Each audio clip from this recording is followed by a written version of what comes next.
आप देख रहे हैं इंडिया टाउन न्यूज, भारत की बात।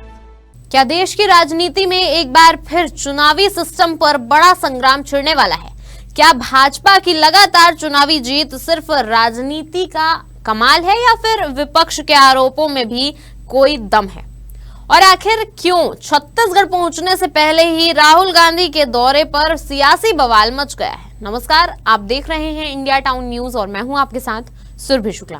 एक तरफ पूर्व मुख्यमंत्री डॉक्टर रमन सिंह का तंज कि राहुल गांधी जहां जाते हैं वहां कांग्रेस का बंटा ढार हो जाता है, तो दूसरी तरफ पूर्व मुख्यमंत्री भूपेश बघेल का पलटवार। ये चोरी नहीं, लोकतंत्र की डकैती है। राहुल गांधी के छत्तीसगढ़ दौरे से पहले शुरू हुई जुबानी जंग अब चुनावी सिस्टम, ईवीएम और लोकतंत्र तक पहुंच गई है। चलिए बताते हैं क्या है पूरा मामला हमारी इस रिपोर्ट में। राहुल गांधी के छत्तीसगढ़ दौरे से पहले प्रदेश की राजनीति गर्मा गई है। कांग्रेस संगठन को मजबूत करने के लिए रायपुर में होने वाले प्रशिक्षण शिविर में राहुल गांधी शामिल होने वाले हैं, लेकिन उनके आने से पहले ही भाजपा और कांग्रेस आमने सामने आ गई है। दुर्ग सर्किट हाउस में मीडिया से बातचीत के दौरान विधानसभा अध्यक्ष और पूर्व मुख्यमंत्री डॉक्टर रमन सिंह ने राहुल गांधी पर तंज कसते हुए कहा कि जहां राहुल गांधी जाते हैं वहां कांग्रेस का बंटाधार हो जाता है। उन्होंने यहां तक यह भी कह दिया कि राहुल गांधी को छत्तीसगढ़ का भी दौरा करना चाहिए ताकि कांग्रेस की स्थिति और स्पष्ट हो सके। राहुल जहाँ जहाँ जाते हैं कांग्रेस का बंटाधार होता है। अच्छा है, थोड़ा एक आध दो राउंड यहाँ भी कर दें तो यहाँ का कांग्रेस का भी ठीक ठाक हिसाब हो जाएगा। रमन सिंह का बयान सामने आते ही कांग्रेस ने भी मोर्चा संभाल लिया। पूर्व मुख्यमंत्री भूपेश बघेल ने पलटवार करते हुए भाजपा की चुनावी जीत पर भी सवाल खड़े कर दिए। भूपेश बघेल ने दावा किया कि 2024 के लोकसभा चुनाव के बाद जिन राज्यों में विधानसभा चुनाव हुए वहां भाजपा का स्ट्राइक रेट करीब 90% तक पहुंच गया।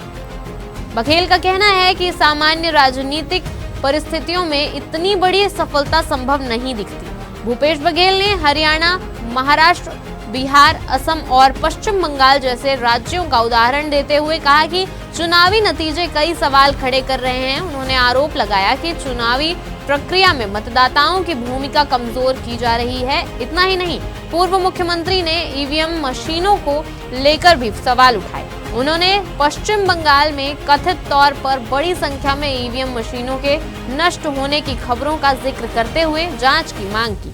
देखिए, ये जो चुनाव है, रमन सिंह ये बताया, जब से 2024 लोकसभा चुनाव हुआ है तब से उसके बाद जो विधानसभा चुनाव हुए, हरियाणा का हुआ है, महाराष्ट्र का हुआ है, बिहार का हुआ है, आसाम का हुआ है, बंगाल का हुआ है, लेकिन इन राज्यों में चुनाव हुए और इनके स्ट्राइक रेट है वो 90% है। कैसे संभव है? जब तक ये सीधा सीधा लोकतंत्र की डकैती हो रही है।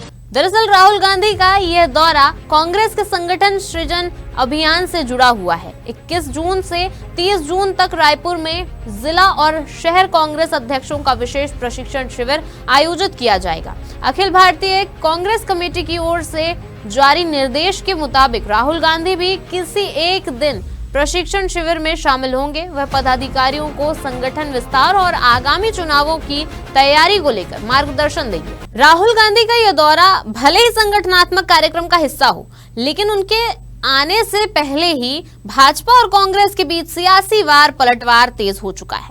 एक तरफ भाजपा राहुल गांधी की नेतृत्व क्षमता पर सवाल उठा रही है, तो वहीं दूसरी तरफ कांग्रेस चुनावी प्रक्रिया और भाजपा की जीत को लेकर गंभीर आरोप लगा रही है। ऐसे में राहुल गांधी का यह दौरा केवल संगठनात्मक कार्यक्रम नहीं, बल्कि आने वाले दिनों की सियासी दिशा तय करने वाला मंच भी बन सकता है। राहुल गांधी के दौरे से पहले शुरू हुई यह सियासी जंग आने वाले दिनों में और तेज होने के संकेत दे रही है। अब सबकी नजरें राहुल गांधी के छत्तीसगढ़ दौरे और उनके संदेश पर टिकी हुई है। अब आगे क्या होगा ये तो आने वाला वक्त बताएगा। फिलहाल के लिए इस रिपोर्ट में इतना ही। अब मुझे दीजिए इजाजत और आप देखते रहिए इंडिया टाउन न्यूज, भारत की बात। नमस्कार। आप देख रहे हैं इंडिया टाउन न्यूज, भारत की बात।